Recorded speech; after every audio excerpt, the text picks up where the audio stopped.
I overheard my daughter on the phone saying, "Tomorrow at 3 p.m., make sure the brakes fail." I felt my blood run cold. That night, I packed one small bag, left my phone on the nightstand, and disappeared. 3 days later, I watched the news from my hotel room and saw her face on the screen. She was crying, but not because I was gone. Subscribe to the channel. Leave your like and comment from which part of the world you are watching. Get comfortable and relax. Let's begin. I was standing in the hallway, a basket of clean laundry in my arms, when I heard it. The sound was not a crash or a shout. It was my daughter's voice, clear and low, coming from the kitchen. I had just turned from the linen closet. The words were not meant for me. They were a secret, and I became its keeper in the span of a single, arrested breath. "Tomorrow at 3 p.m., make sure the brakes fail." I did not move. The wicker basket pressed against my hip. A towel threatened to slip from the folded pile, but I held it all. I held my breath. The floor beneath my feet felt like it had tilted. Vanessa was silent then, listening to the reply from her phone. I could not hear the other voice. "Yes," she said, her tone businesslike, a hint of impatience. "The old blue sedan. She has her bridge group, the hill on Crestwood Avenue. It has to look like an accident." A coldness spread from my center, a numbness that had nothing to do with the temperature. I stared at the pattern in the hallway runner, a geometric design I had chosen 30 years ago. I knew every faded thread. The world narrowed to that pattern and the voice from the kitchen. "Just get it done," Vanessa said. A pause. Then softer, with a warmth that now curdled in the air, "I love you too. I'll see you after." The call ended. I heard the soft tap of her phone on the granite countertop. I made myself move, one foot in front of the other. I walked past the kitchen doorway. She was there, pouring a glass of water, her back to me. "Did you find the extra sheets?" she asked without turning. My voice was a tool. I had to use it correctly. "I did. They were on the top shelf." It sounded normal. It sounded like me. She turned then, smiling. It was the same smile from this morning, from a lifetime ago when she'd brought me breakfast in bed. "You're a treasure, Mom. What would I do without you?" The sentence hung between us, monstrous. I managed a small, practiced curve of my lips. "Starve, probably. I'll start dinner." I walked into the pantry, letting the door swing shut behind me. I leaned against the shelves, my hands flat on the cool wood. The jars of tomatoes I had canned last summer stood in neat rows. My heart was a frantic, trapped thing in my chest. I closed my eyes. I counted. I breathed in the scent of dried herbs and dust. When I opened them, my vision was clear. My hands were steady. Dinner was a performance. We had roasted chicken, the way she likes it. We talked. She told me about a problem at her office, a colleague taking credit for her work. I listened. I nodded. I offered advice. All the while, a part of my mind was separate, observing. It noted the ease of her lies. It replayed the afternoon, her laughter over a silly television show, her arm around my shoulders as we cleared lunch dishes, her earnest, "I love you, Mom," as she went to take her call. Each memory was now a prop in a play. I had not known I was on a stage. I asked her about her plans for tomorrow. "Just work," she said, cutting a piece of chicken. "Might be late. That big project is due. You have your bridge game, right?" "Yes," I said. 3 o'clock. "Drive carefully," she said, looking at me, her eyes wide with concern. "That car is so old. You should let me take it in for a service." "I will," I said, soon. After dinner, she kissed my cheek and went upstairs. I washed the dishes. I dried each plate and put it away in its proper place. I wiped the counters.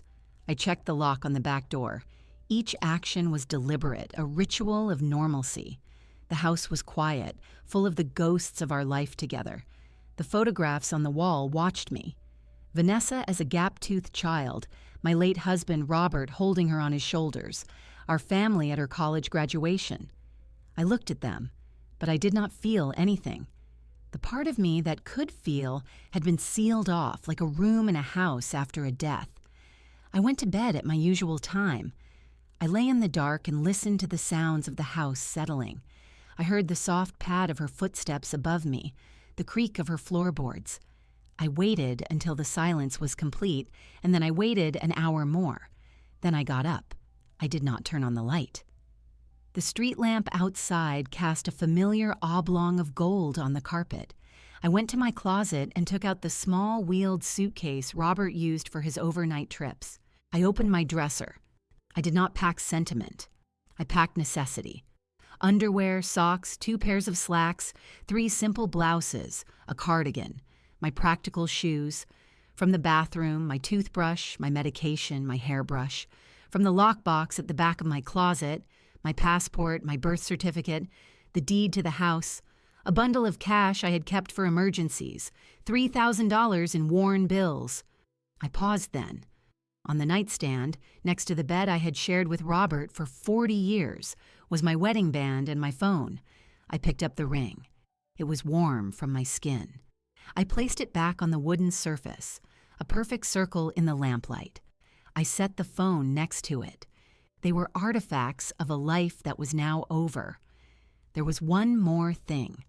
From the top of the bookcase, I took a small framed photograph. It was of Vanessa, age 7, on the swing in the backyard. Her head was thrown back in pure, uncomplicated joy. That was the daughter I was mourning tonight. I placed the photo carefully between 2 folded sweaters. I closed the suitcase. The click of the latches was soft but final. I changed into dark clothes. I wheeled the suitcase to the top of the stairs, lifted it, and carried it down, one careful step at a time. In the foyer, I put on my coat. I did not look back at the living room, at the kitchen. I opened the front door. The night air was cool. It smelled of damp earth and the neighbor's jasmine. I pulled the door shut behind me. The lock engaged with a quiet, definitive click. It was the sound of a period at the end of a very long sentence. I walked down the path to the driveway. My blue sedan sat there, waiting for its scheduled failure. I did not go near it. I walked past it to the sidewalk and turned toward the bus stop 2 blocks away. I did not have a destination, only a direction. Away. The ghost of me remained in the house, sleeping. The rest of me, the part that had decided to live, moved silently into the dark. The night bus was mostly empty. I took a seat near the back, my suitcase tucked beside me. The fluorescent lights hummed overhead. I watched my neighborhood pass by through the window, each familiar house becoming a dark shape, then disappearing. I had a transfer slip and $50 in small bills ready in my coat pocket. When the driver called out my cross street, I pulled the cord, the bell a sharp sound in the quiet cabin. I stepped off into an area I knew less well, a commercial strip with closed shops and a gas station glowing under its canopy. I walked for 3 blocks, the wheels of my suitcase a steady rumble on the pavement. I needed a place that asked no questions and remembered no faces.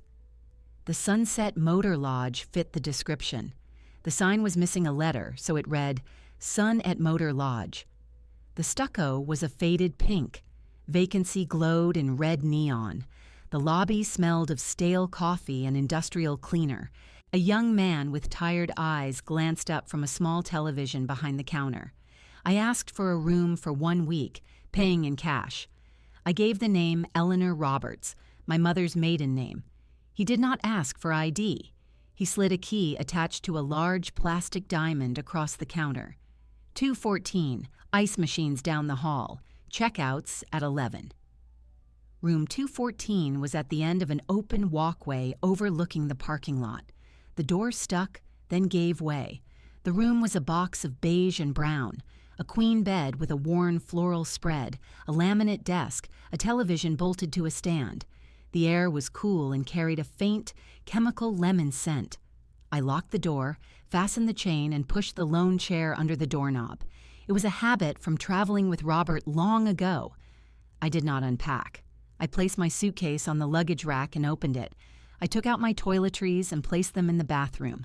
I hung my 2 blouses and cardigan in the empty closet. I set the photograph of Vanessa on the nightstand, then immediately turned it face down. I could not look at it, but I could not put it away. I sat on the edge of the bed. The springs creaked. The silence was different from home.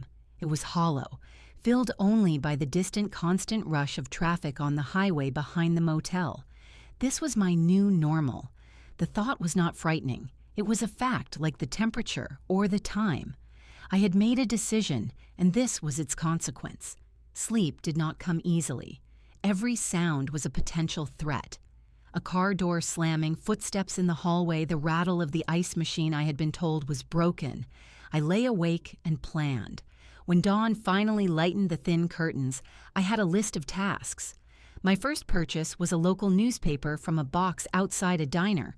I took it to a booth, ordered coffee, and read it cover to cover. There was no news about a missing woman. Not yet. After breakfast, I went to a large discount store across the street. I moved through the aisles with purpose. I bought a prepaid cell phone with cash, the kind with a set number of minutes. I bought a cheap ceramic mug, a small box of tea bags, a notebook, and 2 pens. I bought a pair of reading glasses with simple frames, different from my own, a wide-brimmed hat. These were my tools. Back in the room, I arranged my space. The mug on the desk, the tea bags beside it. I filled the ice bucket from the bathroom tap and used the small coffee maker to heat water. The ritual of making tea was an anchor. I sat at the desk, the steam warming my face, and opened the notebook. On the first page, I wrote the date and a single line. Heard the plan. Left. On the next line, tomorrow, 3 p.m. That was all. The facts without the feeling. The feeling was a luxury I could not afford. It was a large, cold stone inside me. If I acknowledged it, it would paralyze me. I powered on the prepaid phone. It beeped to life, a generic welcome screen. I did not call anyone. I would use it only for necessary calls, for looking up information on its limited browser when I found a wireless signal. My old life was contained in the device I had left on my nightstand. I imagined it lighting up in the dark room, calls from Vanessa growing increasingly frantic as the hour of my scheduled death approached, and I was not there to meet it. The day passed in a series of small, deliberate actions. I took a walk around the motel perimeter, noting the exits, the bus stop locations, the library a few blocks away. I ate a bland sandwich from the diner. I watched the traffic. I was a ghost, observing the living world. The grief came in waves, but I had learned to see them coming. I would sit very still, my hands flat on the desk, and wait for the pressure in my chest to recede.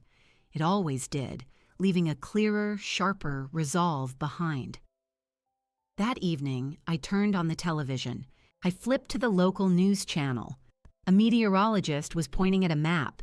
The sports anchor laughed with the co-host. There was no breaking news. I watched the entire 30-minute broadcast. Nothing. I understood then that the waiting was part of the punishment, part of the test. Vanessa would have to report me missing. She would have to stage her concern. She would have to wait for the police to call her to identify a body that would not be found. Every hour that passed without news was an hour where her plan unraveled, where her anxiety grew. My absence was my first act of defiance, silent and complete. I made another cup of tea. I sat in the darkening room, the blue light of the television flickering against the walls. The sound of the traffic was a constant river of noise. I thought of my house, empty now. I thought of my garden. The azaleas would be blooming. Vanessa had never liked gardening. She would let it all wither. The phone lay on the desk next to my notebook. The notebook was open to a fresh page. Tomorrow, I would begin to fill it with questions. Why? The question was a vast dark hole, but how and who were questions I could answer. I could follow a trail of money, of phone records, of lies. I had time. I had nothing but time. I went to bed early. The sheets were stiff and cool. I listened to the highway sound, letting it fill the space where my thoughts threatened to spiral. It was not a lullaby, but it was a rhythm. It was the sound of movement, of people going places. I was going somewhere too. I just did not know the destination yet. For now, room 214 was enough. It was a pause, a place to gather strength. The grief was there, and the anger was there, but beneath them both was a current of cold certainty. I was alive, and she would have to deal with that. The next day began with the same rituals: tea at the desk, the notebook open, the television off. I had decided to wait until the evening news. The hours between were a test of patience. I cleaned the already clean motel room. I organized my suitcase again. I walked to the library, sat at a public computer, and read the online edition of the local paper. Still nothing. The absence of news was a heavy quiet. At 5:55 p.m., I returned to room 214. I closed the curtains, leaving only a sliver of fading daylight. I turned on the television and switched to Channel 6. I sat in the desk chair, my hands folded in my lap. The national news segment ended. The anchor, a man with a practiced smile, turned to the camera. Now, to a local story developing this evening. Police are asking for the public's help in locating a missing elderly woman from the Crestview area. My own face filled the screen. It was my library card photo from 3 years ago. My silver hair was neat, I was wearing a blue blouse, and I was smiling a small, polite smile for the camera. Seeing myself like that, a document from a past life, sent a jolt through me. The anchor continued. 68-year-old Eleanor Vance was last seen at her home on Maple Drive yesterday afternoon. Her daughter, Vanessa Vance, reported her missing this morning after failing to reach her. Mrs. Vance did not appear for a scheduled engagement, and her vehicle, a blue 2010 sedan, remains at the home. Police say there is no evidence of foul play at this time, but they are concerned for her welfare due to her age. Then the scene cut to a live shot. It was my front porch. Vanessa stood there, flanked by a uniformed police officer and a detective in a plain suit. A small cluster of microphones was thrust toward her. She was wearing a simple black sweater and jeans. Her face was pale. Her eyes were red-rimmed. A reporter asked, "Vanessa, can you tell us what you're feeling right now?" Vanessa's gaze found the camera. It was a direct hit. For a second, I felt a mother's instinct to reach out, to soothe the distress I saw. Then I locked the feeling away. I watched, as I would watch a specimen under glass. I'm terrified," she said, her voice breaking on the last word. She brought a crumpled tissue to her eyes. "My mother is the most reliable person I know. She wouldn't just leave. She has her routines, her bridge game, her garden." She looked at the detective beside her, a plea in her expression.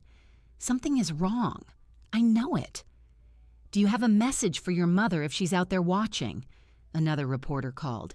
Vanessa turned back to the camera. Her lower lip trembled. "Mom, if you can hear me, please come home. Or just call me. Let me know you're safe. I love you so much. We all just want you back." A tear traced a path down her cheek. It was perfectly timed. The detective, a man with a graying mustache, stepped forward. "We are pursuing all leads. We are checking hospitals and transportation hubs. We urge anyone with information to contact the number on your screen. Mrs. Vance, if you are seeing this, please reach out to your family or to us. You are not in any trouble. We want to ensure your safety." The broadcast cut back to the studio anchor, who reiterated the phone number. Then they moved on to a story about a new downtown park.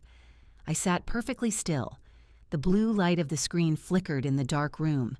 I replayed the segment in my mind, focusing not on the words, but on the details around them. Vanessa's performance was technically proficient. The tears, the trembling lip, the choked voice, they were the correct notes to play.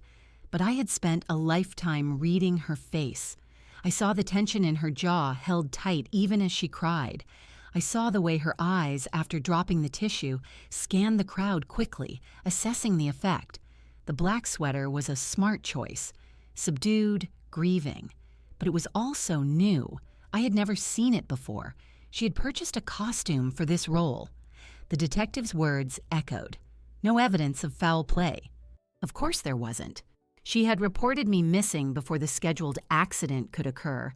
It made her look proactive, concerned. The car was still at the house. She must have been confused when I wasn't there to be killed. My disappearance was a complication. She was now orchestrating a new narrative. The vulnerable, confused, elderly woman who wandered off. A cold, clear anger solidified within me. It was not a hot rage. It was a sharp, focused point. She was using my age, my reliability, my supposed fragility as tools in her lie. She was selling a story to the public and to the police, with my own face as the poster. I picked up the remote and turned off the television. The room was plunged into near darkness. I did not move from the chair. I let the silence press in. She had said, "I love you so much." The same words she had used to end her murderous phone call. The hypocrisy was breathtaking. It also confirmed everything. Her public performance was the final proof I needed. The plot was real. The motive was still unknown, but the act of betrayal was absolute. I stood up and turned on the small lamp on the desk. The pool of light was harsh but confined. I opened my notebook to a new page. At the top, I wrote, "News Conference Observations." I listed what I had seen. 1. Costume, new black sweater, conscious choice. 2. Tears present but jaw tense, eyes assessing. 3. Emphasis on my age routines, building vulnerable narrative. 4. Police. No foul play suspected. She reported early. 5. Car at home. She doesn't know I left on foot. I stared at the list. The emotional shock was gone, burned away by the analysis. What remained was a professional curiosity. What was her end game? A missing person case could stretch on for years. An accident would have been cleaner, quicker. There had to be a financial trigger, a clock ticking. She needed something from my death, and she needed it soon. The photograph on the nightstand was still face down. I did not turn it over. The child in that picture was gone. The woman on my porch was a stranger performing a concerto of grief for an audience. I was her only audience who knew it was a performance. I made a cup of tea. The familiar action grounded me. As I sipped the hot liquid, I made a decision. Watching was no longer enough. I had confirmed the threat. Now I needed to understand it. The why was no longer a painful mystery. It was a strategic puzzle. My goal shifted, subtly but irrevocably. I was no longer just hiding. I was gathering intelligence. I needed to find the pressure point, the reason she was willing to become my murderer. Tomorrow, I would begin. The library computers would be my starting point. Property records, obituaries, financial clues.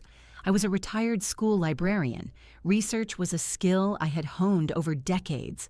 I had helped children find answers for their projects. Now I would find the answers to my own. I finished my tea and washed the mug. The routine was comforting. When I lay in bed later, the sounds of the highway were no longer just noise. They were the sound of the world moving forward. I was moving forward too, on a parallel track, invisible to everyone, especially to the woman crying on my porch. Her tears had sealed her guilt for me. Now I would find out what they were truly worth. The public library was a 10-minute walk from the motel. I wore my new reading glasses and the wide-brimmed hat. I carried a tote bag with my notebook and a pen. I felt a familiar calm settle over me as I pushed through the heavy glass doors. The quiet, the smell of paper and dust, the soft clicking of keyboards. It was a world I understood. I found an available computer in a row against the back wall. I sat down, adjusted the glasses, and began. I started with the county clerk's online database. I entered my address. The property record appeared. It listed me, Eleanor Vance, as the sole owner. The house was paid in full. No liens. I printed the page. Next, I searched recent obituaries. None for our family name. I widened the search to the past 5 years. My husband Robert's obituary came up. I read it, the formal language describing a kind man, a devoted father. It mentioned he was survived by his wife, Eleanor, and daughter, Vanessa. I printed that too. It was a baseline. Then I turned my attention to Vanessa. I knew where she worked, a mid-sized firm called Barrett and Cox Consulting. I found their website. A staff page listed her as a senior project manager. I searched her name in the local Business Journal archives. There were a few mentions over the years, awards for projects. Nothing recent, nothing indicating trouble. I sat back, thinking. The phone call had been about brakes failing. That suggested an immediate physical solution. Why the urgency? If it was just about inheriting the house, she could wait. I was 68. I was healthy, but statistically, she would not have to wait an unreasonable time, unless she needed the money now. A memory surfaced. It was from about 3 months ago. We were having Sunday dinner. Vanessa had been distracted, checking her phone constantly. "Everything all right?" I had asked. "Just work stress," she'd said, pushing her food around her plate. Then she'd looked at me, a forced smile on her face. "You know, Mom, you should think about your long-term care. This house is a lot for you. What if you fell? We could look into a nice senior community, use the equity from the house to fund it. You'd be secure." I had dismissed it. "This is my home, Vanessa. I'm not going anywhere until they carry me out." Her smile had tightened. "Just think about it. It's smart planning. A fresh start for both of us." At the time, I'd heard concern. Now, I heard a sales pitch. A fresh start for both of us. What did she need to start fresh from? I turned back to the computer. I opened a search engine and typed Vanessa Vance debt. The results were generic.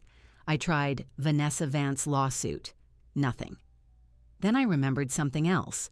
Last year, she had mentioned an investment. A friend from college was starting a boutique fitness franchise, a sure thing. She'd talked about being an angel investor. I had cautioned her, told her to be careful. She had waved me off. "It's my money, Mom. I know what I'm doing." I had not asked about it again. I needed a different approach. I couldn't access her bank records, but I could look for public financial distress indicators. I navigated to the county civil court records database. I entered her name. One entry appeared. Case type: small claims. Plaintiff: Crestview Automotive. Defendant: Vance, Vanessa.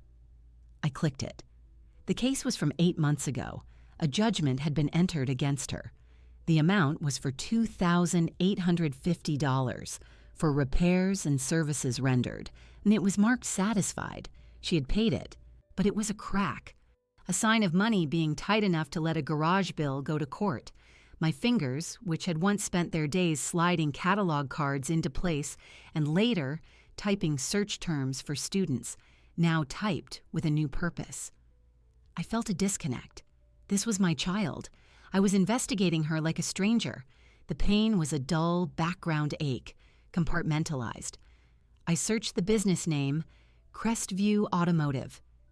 It was a repair shop. I noted the address. It was not far from my home. An idea, cold and clear, formed. The brakes. Who would know how to make brakes fail convincingly? A mechanic. I wrote it all down in my notebook. Small claims, Crestview Auto, $2,850. Possibly connection? The library clock showed I had been there for 2 hours. I logged out of the computer, gathered my printouts, and left. I walked to a small park nearby and sat on a bench. I needed to think in the open air. The pieces were there, but they did not yet form a complete picture.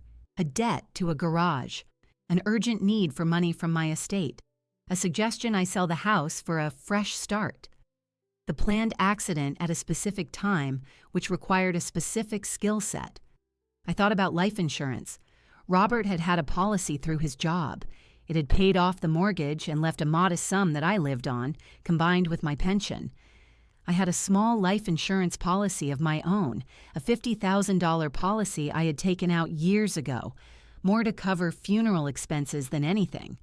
Vanessa was the beneficiary. $50,000 was not nothing, but it was not murder-worthy for someone with her salary, unless her salary was an illusion.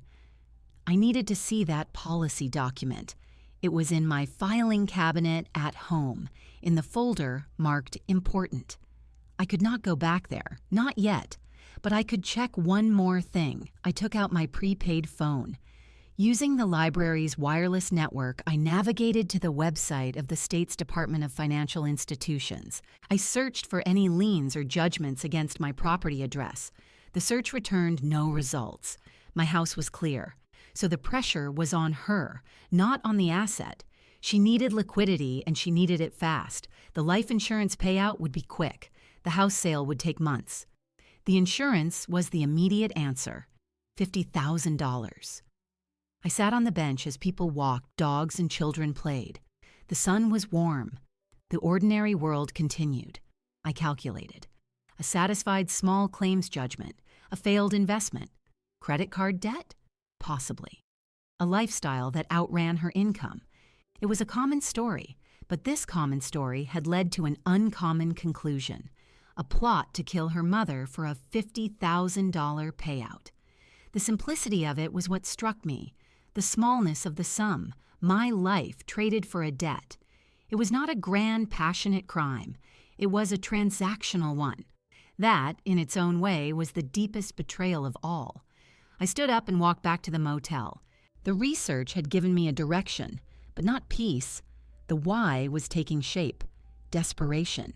The who might involve a mechanic from Crestview Automotive. The how was a brake line cut tomorrow at 3 p.m. I had one day before the planned accident that would now never happen. I knew I had to look at the scene. I had to see if my theory held. The garage was a lead. But first, I needed to see my own street, my own house, from the outside. I needed to witness the reality of my absence. The plan for the next day was set. I would become a ghost in my own neighborhood.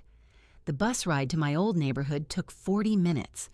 I wore the wide-brimmed hat, my new reading glasses, and a plain beige raincoat I had bought at the discount store. I carried a shopping bag with a few grocery items as a prop. I paid with exact change and took a seat near the back, watching the familiar streets approach with a detached curiosity, as if studying a map of a place I had once visited. I got off 2 stops before my own. I walked the rest of the way, my head down. The morning was clear. It was the day of my scheduled accident. At exactly 3 p.m., according to the plan, my brakes were to fail on Crestwood Avenue. I wondered if the mechanic, whoever he was already at my house, or if he would simply tamper with the car where it sat in the driveway. I needed to see. I found a bench at a small bus stop shelter 3 houses down from my own, on the opposite side of the street. It offered a clear line of sight. I sat down, opened a paperback book I had brought, and pretended to read. My heart was a steady, slow drum in my chest. I felt no fear, only a heightened awareness of every detail. My house looked the same. The lawn was neatly trimmed. The azaleas along the front walk were a vibrant pink. But there was a stillness to it that was wrong. The front curtains in the living room were drawn shut. They were never drawn during the day. Vanessa was maintaining the appearance of a house in mourning, even with no body to mourn. A silver sedan I did not recognize was parked in the driveway behind my blue car. I noted the make and model and the first 3 digits of the license plate in my mind. I watched the front door. At 11:30 a.m., it opened. Vanessa stepped out. She was dressed in jeans and a sweatshirt, her hair pulled back. She did not look like a woman consumed by grief. She looked like a woman waiting. She walked to the mailbox, retrieved a handful of envelopes, flipped through them quickly, and went back inside. Her movements were efficient, not weighed down by sorrow. An hour passed. Then, at 12:45 p.m., a man arrived on foot. He was in his late 30s, wearing dark jeans and a leather jacket. He had a cautious walk, his head on a swivel. He went directly to the front door and knocked once. It opened immediately, and he slipped inside. This was not a police officer. This was not a family friend. His demeanor was furtive. This, I believed, was the voice from the phone, the accomplice. I sat perfectly still, my eyes on the drawn curtains. I imagined them in the living room. Were they waiting for the clock to tick toward 3? Were they discussing what to do since I was not there to drive the car? My disappearance had disrupted their timeline. They would be agitated. 20 minutes later, the front door opened again.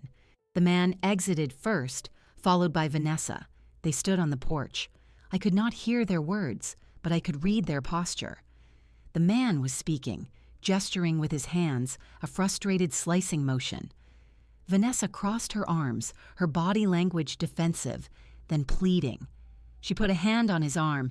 He shook it off. My breath caught. The intimacy of the gesture, the familiarity. This was not a business transaction with a hired hand. This was personal. The man turned and walked briskly down the driveway, past the cars and off down the street. Vanessa watched him go, her hands on her hips. Then she did something that erased any final doubt. She looked up and down the street, a quick, paranoid glance. Seeing no one, she let her shoulders slump. The mask of anxious concern fell away, replaced by an expression of pure, unvarnished irritation. She rubbed her temples, shook her head, and went back inside, closing the door with a firm push. I had seen enough. The performance was for the public. In private, with her accomplice, the facade cracked to reveal strain and annoyance.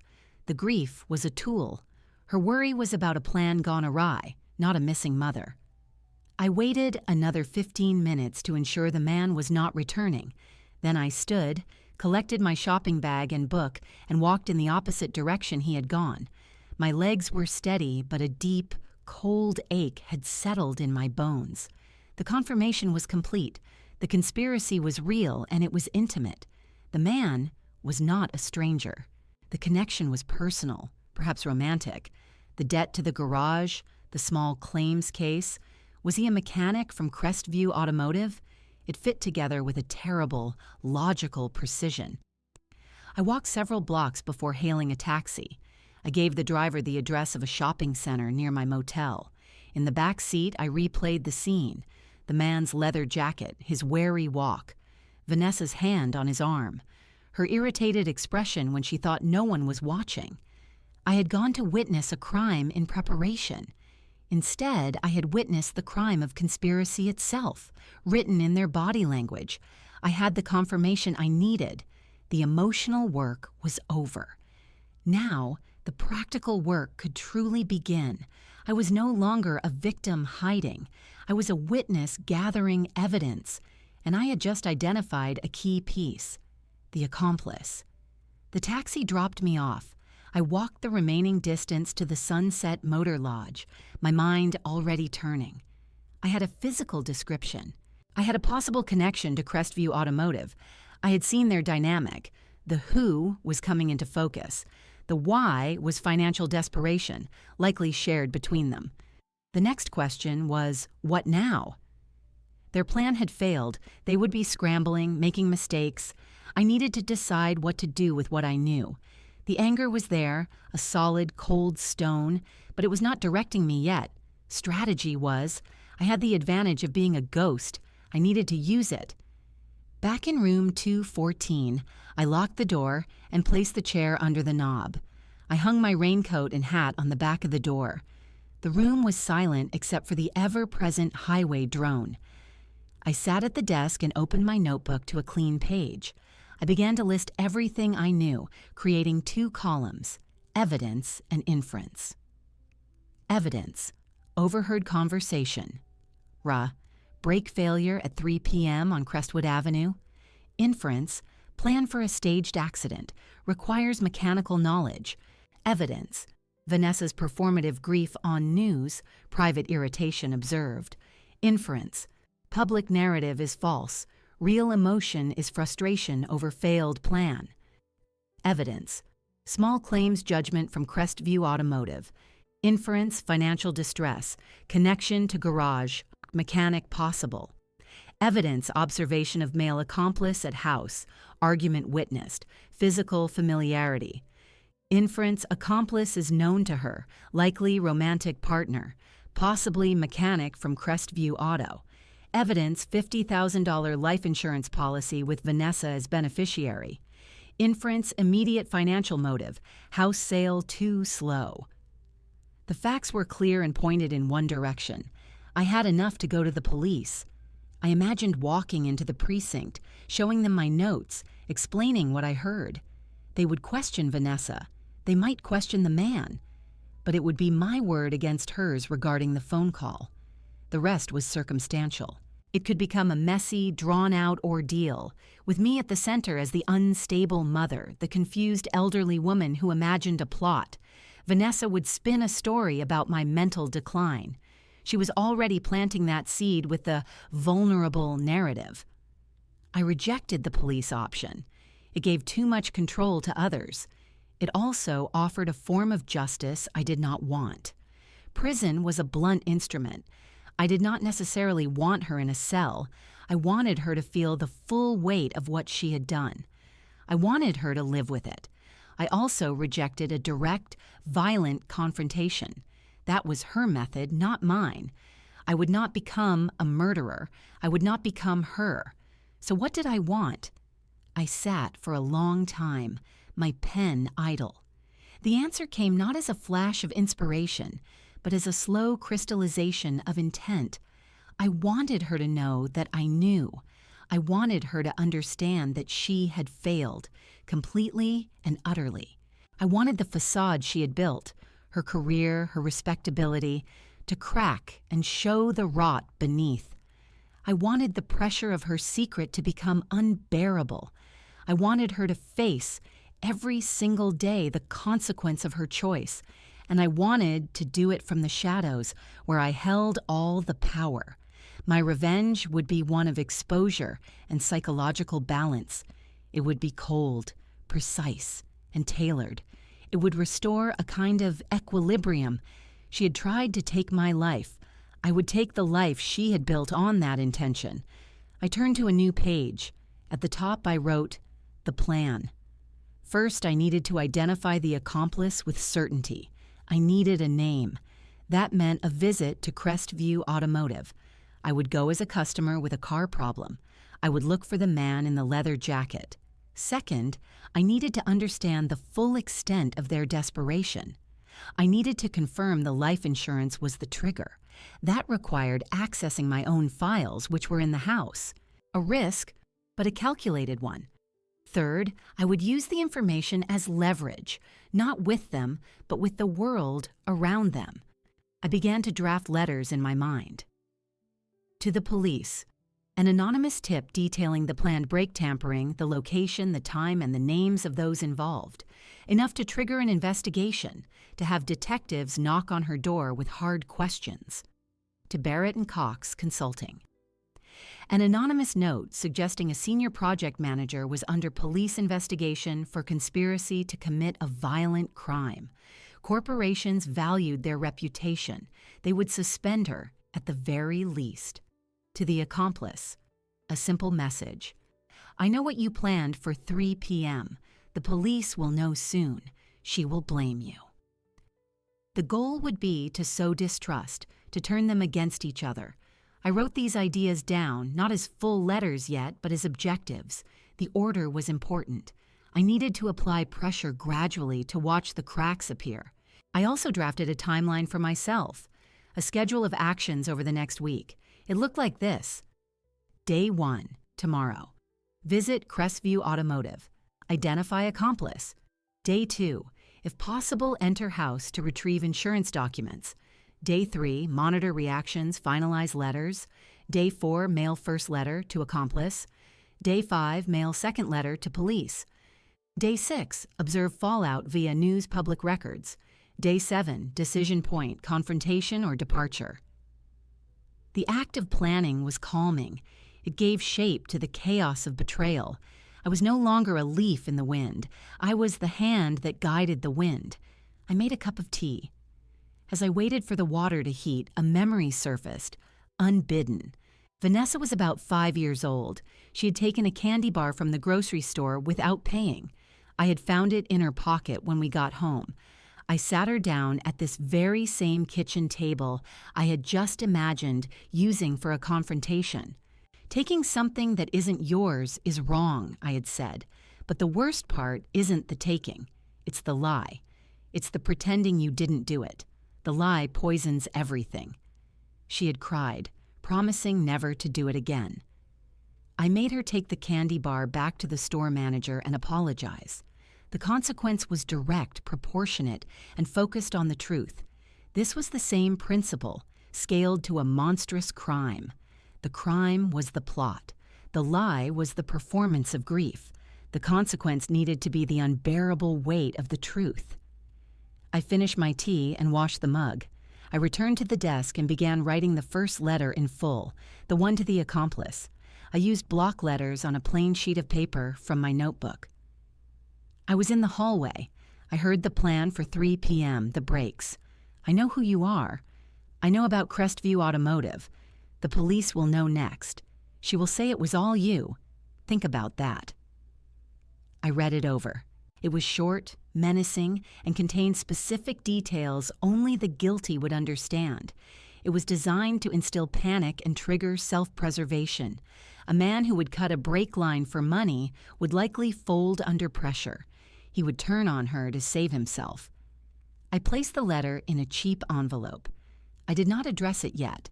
I needed a name. I put the envelope inside my notebook and closed it. The plan was no longer an abstract idea. It was a sequence of actions on paper, a path leading to an inevitable confrontation. I felt a strange sense of peace. The anger was still there, but it was now fuel for the engine of my will. I had a purpose. I was no longer hiding. I was hunting. The sun set outside my window. I did not turn on the lamp immediately. I sat in the gathering dark, watching the headlights of cars stream past on the highway. They were all going somewhere. Tomorrow, I would go somewhere too, to a garage on the other side of town, to look into the face of the man who agreed to kill me. Crestview Automotive was a squat gray building with 3 service bays. The sign was faded. I approached mid-morning wearing my hat and glasses. I had a story prepared. My heart was a steady, mechanical beat. This was reconnaissance, not a confrontation. The office was small, cluttered with parts catalogs, and smelled of grease and stale coffee. A bell had jingled when I opened the door. A man in coveralls looked up from behind a counter. He was in his 50s with grease under his nails. He was not the man from the house. "Help you?" he asked. "I hope so," I said, my voice pitched slightly higher, frailer than normal. "My nephew, he said to ask for Mark. Said Mark does good work on imports. It's about my brakes." I emphasized the last word, watching his face. The man's expression didn't change. "Mark's in Bay 2, silver Honda. He'll be a minute." He jerked his thumb toward a door leading to the garage. "Thank you," I said, and stepped to the side, pretending to look at a display of oil filters. Through the grimy window in the door, I could see into the service area. 2 mechanics were working. One was an older man. The other, bent over the engine of a silver car, had a familiar build. He straightened up, wiping his hands on a rag. It was him. The leather jacket was gone, replaced by blue coveralls, but it was the same man. He had a narrow face, a tattoo on his forearm I couldn't make out. Mark. I had a name. He turned and walked toward the office door. I looked down at my hands, adjusting my hat brim. He pushed through, letting the door swing shut behind him. "Someone asking for me?" he said to the older man at the counter. "This lady here, brake job on an import." Mark turned to me. His eyes were a pale blue, tired. There was no recognition in them. Why would there be? He had never seen me. I was just an old woman with a car problem. "What's the make and model?" he asked, his tone perfunctory. "A Toyota Camry, a 2012, I said, inventing details. "It's making a squealing noise. My nephew said you're the best." He gave a small, humorless grunt. "Can't look at it today. Booked solid. You can schedule with Pete here." He nodded toward the older man. "Oh," I said, letting disappointment show. "Are you sure? My nephew, he really recommended you. He said you handled his friend's car. A blue sedan? He said you were very thorough." A flicker. Something passed behind his eyes, a slight tightening at the corners of his mouth. It was there and gone in an instant. "Don't know about that. Pete can schedule you." He turned and walked back into the garage without another word. I had seen it. The micro-reaction to the mention of a blue sedan. It was enough. I turned to Pete with a sigh. I suppose I'll have to schedule. Let me check my calendar and call back. I left before he could press for details. Outside, the sun was bright. I walked 2 blocks before allowing myself to stop and lean against a bus shelter. I had a name, Mark. He worked at Crestview Automotive. He had reacted to the mention of a blue sedan. The connection was solid. I returned to the motel by a circuitous route. In my room, I took out the envelope I had prepared the night before. In the same block letters, I addressed it to Mark at the garage's street address. I did not use a last name. It would find him. The next step was the mailing. It had to be from a location far from my motel, from my old neighborhood, from anywhere I might be connected to. I took a bus across town to a postal distribution center with a large outdoor mailbox. I wore disposable gloves I had bought at the discount store. The envelope felt light but significant in my hand. I approached the blue mailbox. I looked around. No one was paying attention. I lifted the metal handle, dropped the envelope into the slot, and let it fall. The sound inside was a soft, hollow thump. I released the handle. It closed with a heavy, final clang. It was done. The first move. The bait was in the water. I took the bus back to the Sunset Motor Lodge. The rest of the day was spent in the tense quiet of waiting. I did not turn on the news. I read my book. I made tea. I performed the ordinary actions to keep the anxiety at bay. The letter would be delivered tomorrow. Then the reaction would begin. The following evening, I turned on the local news. I sat in my usual chair. The lead story was about a city council vote. Then, in the last segment, the anchor shifted papers. In other news, police have taken a man into custody for questioning in connection with the ongoing missing person case of Eleanor Vance. Sources say the individual is being questioned about possible information regarding Mrs. Vance's disappearance. No charges have been filed at this time. The investigation remains active. The screen showed generic footage of a police station. There was no name, no image. But I knew. It was Mark. The letter had worked. It had panicked him. He had likely done something stupid, tried to run or called Vanessa in a rage or gone to the police himself with a partial story to cut a deal. They had him. I felt no triumph, only a cold verification. The mechanism I had set in motion was functioning. The first crack had appeared. Vanessa's world was now unstable. Her accomplice was in custody. He would talk. It was only a matter of time before they came to her with questions. I turned off the television. The room was dark. I thought of Vanessa alone in the house, the news alert flashing on her phone, the panic rising in her throat. She would be calculating, trying to control the narrative, to distance herself. She would be afraid. For the first time, she would feel a fraction of the cold fear she had intended for me. My plan was no longer just words in a notebook. It was reality. The first domino had fallen. I had initiated the endgame. Now I had to watch and be ready for the next move. The morning after the news report of Mark's custody, I went to the library. I used a computer to search for any updates.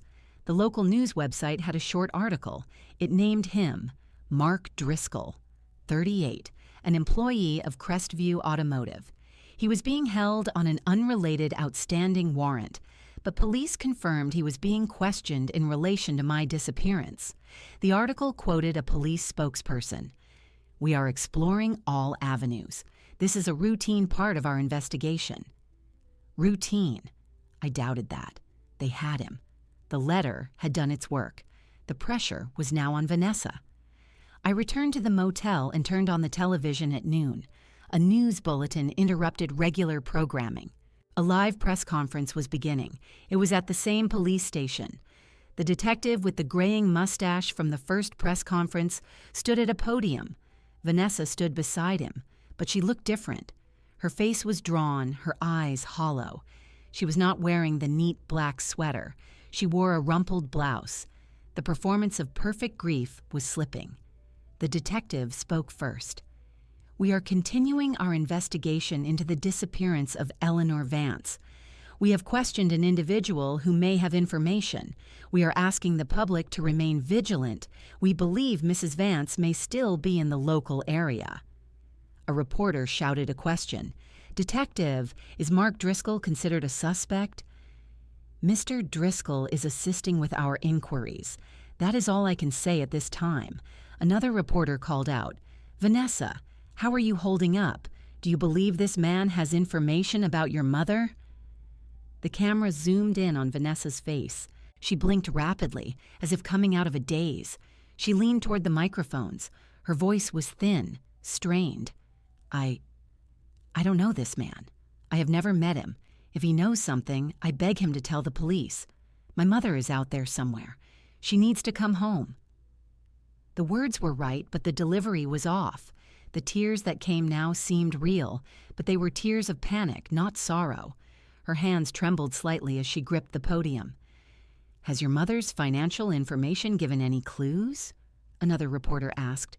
Vanessa's head jerked up. "What? No, that's private. The police have everything they need."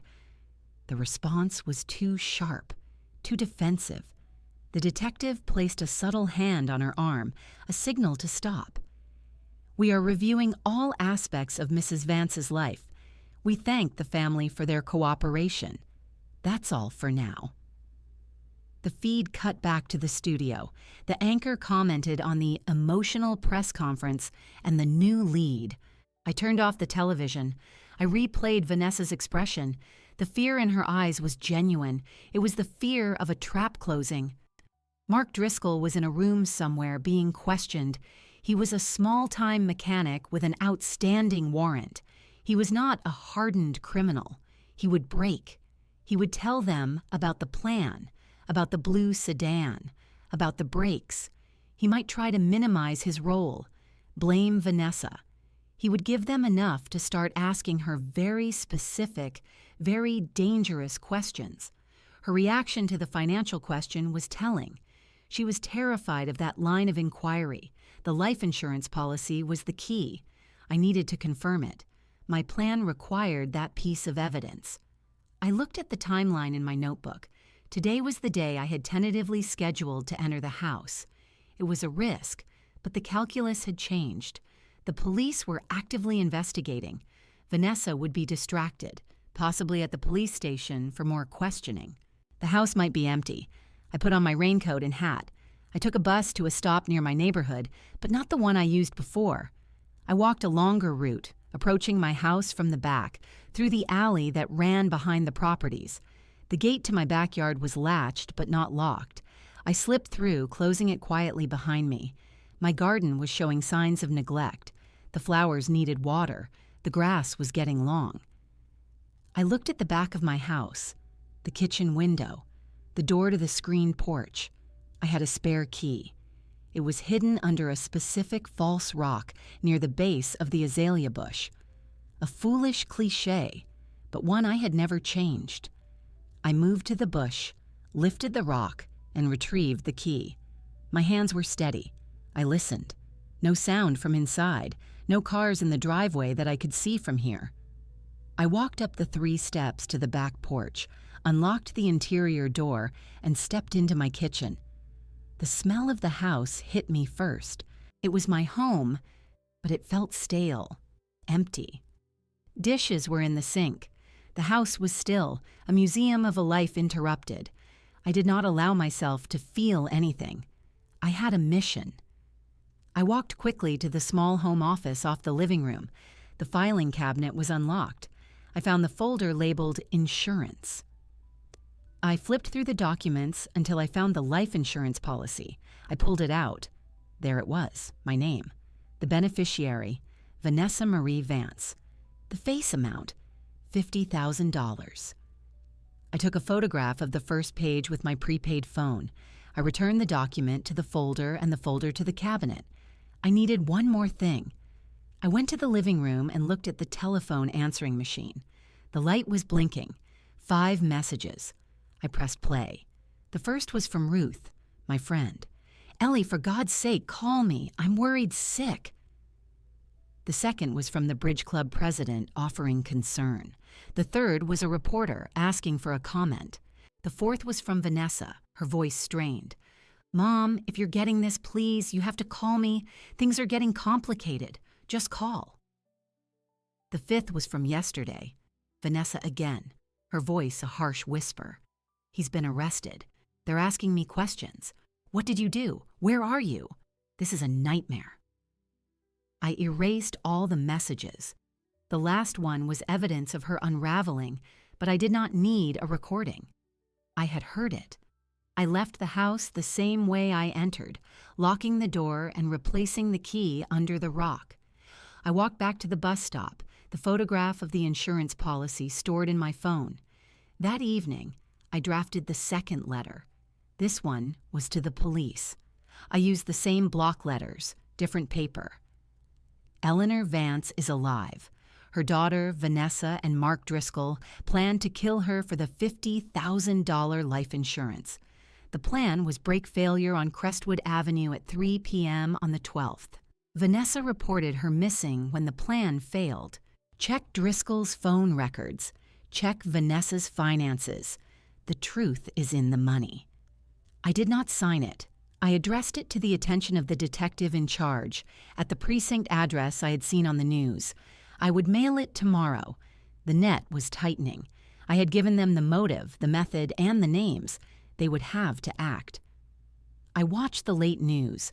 There was no new press conference, but a reporter did a stand-up outside the police station, stating that the investigation was intensifying and that sources close to the case confirmed they were looking into the financial background of the missing woman's family. Vanessa's foundation was cracking. The public narrative she had built was under siege. I felt no joy, only a cold satisfaction.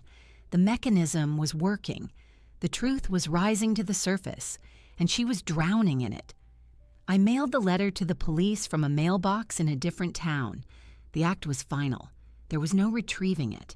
I spent the next day in my motel room watching the local news channel. There were no major developments reported, but I sensed a change in the tone. The story shifted from a missing elderly woman to an ongoing investigation with new leads. The reporter used phrases like financial angle and persons of interest. In the late afternoon, I saw a news van parked on my street during a live traffic update. They were staking out the house. The pressure was visible. That evening, I knew it was time. The police had my anonymous letter. They would be acting on it soon, questioning Vanessa more aggressively, perhaps even obtaining a search warrant. If I wanted to face her on my own terms, it had to be now, before she was in handcuffs or surrounded by lawyers. I waited until full dark. I took a taxi to a street behind my neighborhood and walked the rest of the way. I carried only my purse with my prepaid phone and the key. The night was quiet. My street was empty. The news van gone for the day. The silver sedan was not in the driveway. Only my blue car remained, a silent monument to the accident that never happened. A single light glowed in the kitchen window. She was home. Alone. I used my key in the front door. The lock turned smoothly. I pushed the door open and stepped into the foyer. The house was still. I could hear the soft murmur of the television from the living room. I closed the door behind me, the click echoing in the quiet hall. I walked to the kitchen doorway and stood there. Vanessa was at the sink, her back to me, washing a single wine glass. Her shoulders were slumped. She did not hear me. Vanessa. She froze. The glass slipped from her hand, clattering into the stainless steel basin but not breaking. She turned slowly, her eyes wide, her face drained of color. For a long moment she just stared, her mouth slightly open. She looked like she was seeing a ghost. In a way she was. "Mom?" The word was a whisper choked with disbelief and something else. Dread. "Yes. You're here. You're alive." She took a step forward, then stopped, her hands gripping the edge of the countertop behind her. Her eyes flicked toward the living room, toward the phone on the counter. "Where have you been? The police. Everyone is looking for you." "I know," I said. My voice was calm, level. I walked to the kitchen table and pulled out a chair. I sat down. I placed my purse on the table. "Sit down, Vanessa." She didn't move. Her mind was racing. I could see it, recalculating. "We need to call the police. Let them know you're safe." "We will," I said. "Eventually. Sit down." The authority in my tone, the unnatural calm, seemed to penetrate her panic. She moved mechanically, pulling out the chair opposite me. She sat, her eyes never leaving my face. "Are you hurt? Did someone take you?" "No one took me," I said. "I left. I heard you, Vanessa, in this kitchen, 3 days ago. I was in the hallway with the laundry basket. You were on the phone. Tomorrow at 3 p.m., make sure the brakes fail." I heard it all. All the color that was left in her face vanished. Her breath hitched. "What? No, Mom, you must have misunderstood. You're confused." "I am not confused," I interrupted, my voice still quiet but sharp as glass. "I heard your plan. I saw Mark Driscoll here, arguing with you on the porch. I know about the judgment from Crestview Automotive. I have a photograph of the life insurance policy in my purse. $50,000.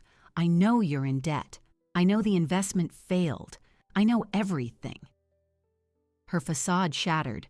The concern, the confusion, the daughterly worry, it all crumbled away, leaving raw terror. Her hands began to shake. "You don't understand. It wasn't like that. Mark, he pressured me. I was desperate. I never meant for it to go that far." "You scheduled my murder," I said, stating it as the fact it was. "You gave him the time, the location, the car. You said, 'I love you' at the end of the call. That was the worst part." A sob broke from her throat. "I'm sorry. I'm so sorry. You have to believe me. I was scared." "I believe you were scared," I said. "Scared of your debts, scared of your failing life, but you were not scared of killing your mother to solve your problems. There is a difference." She buried her face in her hands, her body racked with shuddering cries. They were real tears now, finally, tears of guilt and exposure. I felt nothing. The stone inside me was complete. "The police have Mark," I continued. "They have an anonymous letter detailing your plan, your motive. They will be here soon. Your career, your reputation, it's over. Everyone will know what you did." She looked up, her face streaked and desperate. "You sent the letter? Why? Why not just come home? We could have fixed this." "There is no fixing this," I said. "You broke it. I came here tonight so you would see me alive and know that you failed, so you would understand that I know exactly who you are. I wanted to tell you to your face, the mother you plan to kill is not a victim. She is a witness." The finality of my words hung in the air. The power in the room had utterly reversed. She was a child again, caught in a terrible act, and I was the parent administering the consequence. But this was not about returning a candy bar. This was about the total collapse of her life. "What happens now?" she whispered. "That is up to the police and to you," I said. "I will not press charges. That is a choice for the district attorney, but I will not lie for you. I will not disappear again to save you. When they ask me, I will tell them what I heard." I stood up. She flinched as if I had struck her. "You are my daughter," I said, looking down at her, "and I will feel the loss of you for the rest of my life. But you are also the woman who tried to have me killed. I cannot live with you. I will not live in fear of you. This house, this life, it's yours now to deal with. I am leaving." I picked up my purse. I walked out of the kitchen, back through the foyer. I did not look back. I heard her begin to weep, great heaving sobs of utter ruin. I opened the front door and stepped out into the cool night. I closed the door on the sound of her crying. I walked down the path, away from the house, toward the bus stop. I did not feel victorious. I felt empty and clean and finally free. The truth was out between us. The confrontation was over. The next step was mine alone. The bus to the coast left at dawn. I had one suitcase, the same one I had packed that first night. I did not look back at the Sunset Motor Lodge as the bus pulled away. The city receded behind me, a skyline of memories and grief I was choosing to leave. I arrived in the small seaside town of Seabrook just after noon. The air was different here, clean, sharp with salt. I had researched it from the library computer. It had a modest cost of living, a quiet pace, and a bus route that connected to a larger city. It was a place to disappear in plain sight. I walked from the station to a real estate office listed online. A woman named Marjorie, around my age with kind eyes, showed me several rental properties. I chose a small cottage 2 blocks from the beach. It was weathered but clean, with a postage stamp yard and a view of the ocean from the front porch. I paid the first month's rent and security deposit in cash from my remaining supply. I told her my name was Eleanor Roberts. She did not ask for references. The cottage was furnished sparsely. I spent the first day cleaning, airing out the rooms, making the space mine. I bought groceries at the local market. I bought a new tea kettle and a packet of chamomile tea. The simple acts of establishing a new routine were a balm. On the second day, I called Ruth from a payphone near the pier. "Ellie?" Her voice was a mix of hope and anxiety. "It's me, Ruth." She let out a sob. "Thank God. Where are you? Are you safe?" "I am safe. I'm far away. I've rented a place by the ocean." The news. They're saying awful things about Vanessa. They arrested that man. They say he confessed. They're charging her. "Ellie, what happened?" I told her. Not every detail, but the essence. That I had overheard a plan for my death. That I had left. That I had ensured the truth came out. I did not tell her about the letters or the watchful days in the motel. Some secrets were mine to keep. Ruth was silent for a long time. I always knew there was a coldness in her lately, but this... "I'm so sorry, Ellie." "I am too," I said, "but I'm not sorry I left. What can I do?" "Nothing. I just wanted you to know I'm all right. I'll call again soon." I gave her my new address and the number of the cottage's landline. I told her she could visit when things settled. The legal process moved without my involvement. I followed it through online news. Mark Driscoll pled guilty to conspiracy and testified against Vanessa in exchange for a reduced sentence. The evidence was strong. Phone records, the financial motive, his testimony about the brake tampering plan. Vanessa was convicted of conspiracy to commit murder. She was sentenced to 8 to 12 years in prison. The judge cited the premeditated and heinous nature of the plot against a vulnerable parent. I read the article in the library, then closed the browser. I felt no victory. I felt a closure, a finality. The mechanism of the law had delivered a consequence. It was impersonal, which was appropriate. A month after my arrival in Seabrook, I received a letter from my lawyer in the city. The sale of the house on Maple Drive was complete.